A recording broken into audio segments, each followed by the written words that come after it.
Hello beautiful souls, నేను మీ crazy Nandini. ఈరోజు తెలిసిందే కదండి, సండే అంటే ఫండే. అసలే మనకు ముక్కలేందే ముద్ద దిగదనమాట. సో మన వాళ్ళంతా కలిసి ట్రెడిషనల్ వేలో పొయ్యి పెట్టి బిర్యానీ చేసుకోవాలనుకున్నారు. సో ఎంతైనా మన స్టవ్లో చేయడం కంటే పొయ్యిలో చేస్తే ఆ టేస్టే వేరే కదా. సో అలా ట్రై చేసామన్నమాట.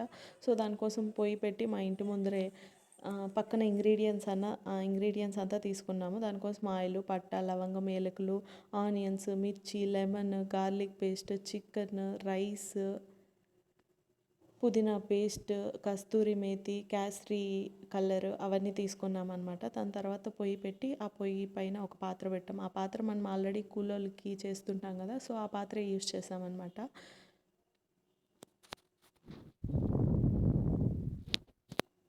స్టార్టింగ్లో అయితే ఈ పొయ్యి ముట్టియడానికి చాలా అంటే చాలా కష్టపడ్డామండి. తర్వాత మ్యాగ్నా వాళ్ళ మమ్మీ వచ్చి హెల్ప్ చేశారు. సో తను ముట్టికిపోయింటే మనమైతే చాలా కష్టపడ్డాం అనమాట. దాని తర్వాత ఆయిల్ వేసాము. ఆయిల్ వేడైన తర్వాత తీసుకున్న ఆ పట్ట, లవంగము, ఏలకులు అవి బిర్యానీ ఆకు అవన్నీ వేసి వేయించుతున్నాం అనమాట.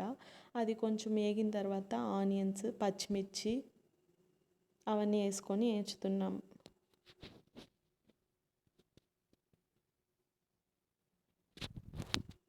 అవన్నీ బాగా వేయగాలి, బాగా వేయించుకోవాలి. మనం స్టవ్లో అయితే సిమ్లో పెట్టడం, హై చేయడం జరుగుతుంది, కానీ ఇక్కడ కొంచెం చూసుకొని వేయించుకోవాలన్నమాట. తర్వాత గార్లిక్ పేస్ట్ వేస్తున్నాము.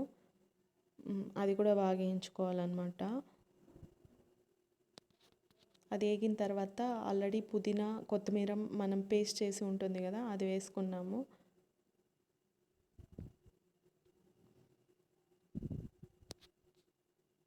అది వేసుకొని బాగా వేగనిచ్చిన తర్వాత మ్యారినేట్ చేసిన చికెన్ వేసుకుంటాము. అది కూడా కారము, ఉప్పు, పెరుగు అవన్నీ వేసుకొని మ్యారినేట్ చేసుకున్న దీన్ని తీసుకొని వచ్చి ఒక 2 hours ఉంచి అలా దాని తర్వాత దీంట్లో వేసుకున్నాం అనమాట. అది కొంచెం బాగా వేగనివ్వాలి.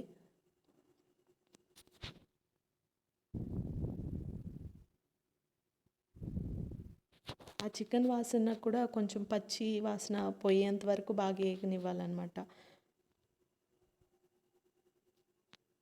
అదంతా అయిన తర్వాత ఇంకా దాంట్లో వాటర్ వేస్తున్నాము. వాటర్ వేసుకొని అది ఏంటి ఆ కలర్లో ఉన్నాయి అనకండి. సో అదేంటంటే మసాలా ఉన్న దీంట్లోనే తీసుకున్నాం అనమాట. సో అందుకే ఆ కలర్ ఉంది. సో గ్లాస్కి 2 glasses ఆఫ్ వాటర్ వేసినాము. దాని తర్వాత సరిపడా ఉప్పు తీసుకొని వేసుకున్నాం అనమాట. తినే చేస్తుంది మేఘన.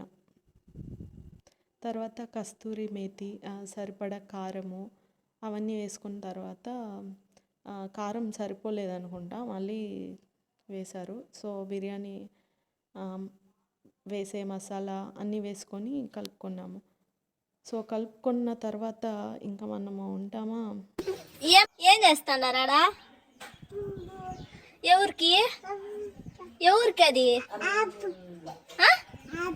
నాకే కదా బువ్వా. సో ఆ చికెన్ అంతా ఉడకాలి కదండి. అబ్బుకే మనం కాదు కాదు మాకి పని చేస్తున్నాం.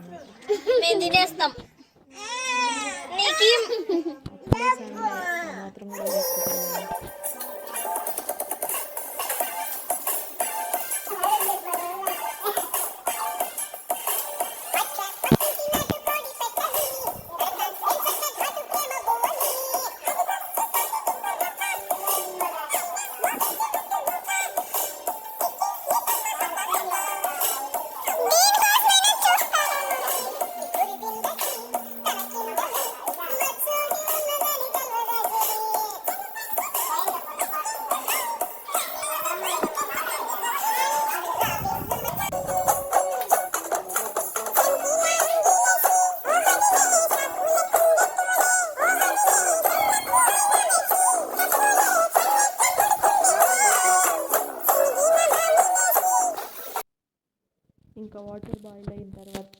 వాటర్ బాయిల్ అయిన తర్వాత ఆ రైస్ అంతా వేసుకున్నాం అనమాట. ఆల్రెడీ నానబెట్టుకొని ఉంటాం కదా.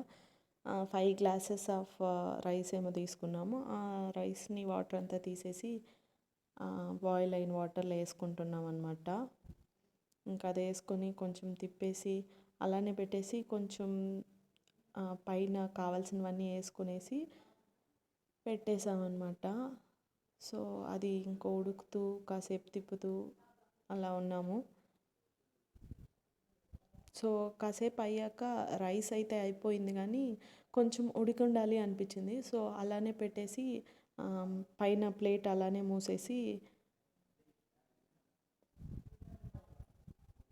ఇంకా అది ఉడకడానికి ఇంకా కొంచెం టైం పడుతుంది. సో ప్లేట్ అలానే మూసేసి మనము అరిటాకులు కోసుకురావడానికి వెళ్ళాము. ఇంకా అన్నీ ట్రెడిషనల్గా చేసి ఇంకా అరిటాకులు కూడా తెచ్చుకోవాలి. అరిటాకులు అంటేనే పల్లెటూరు అంటేనే అరిటాకులు కదండి. సో అందుకే మేమే వెళ్ళాం పల్లెటూరు. చూడండి ఫ్రెండ్స్, మా అమ్మాయి చికెన్ తినాలని అది అరిటాకులో పెడుతున్నానండి. మేమే వెళ్ళామన్నమాట. అరిటాకులో పెడితేనే కదండి మన పల్లెటూరు అంటారు. మాకు తెలియదండి. సరేరా. సో వచ్చేసరికి రైస్ రెడీ అయిపోయింది. దానిపైన ఇది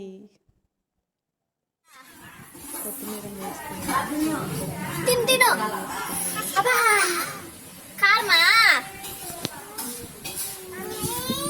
మమ్మీ లాంతా మమ్మీ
Second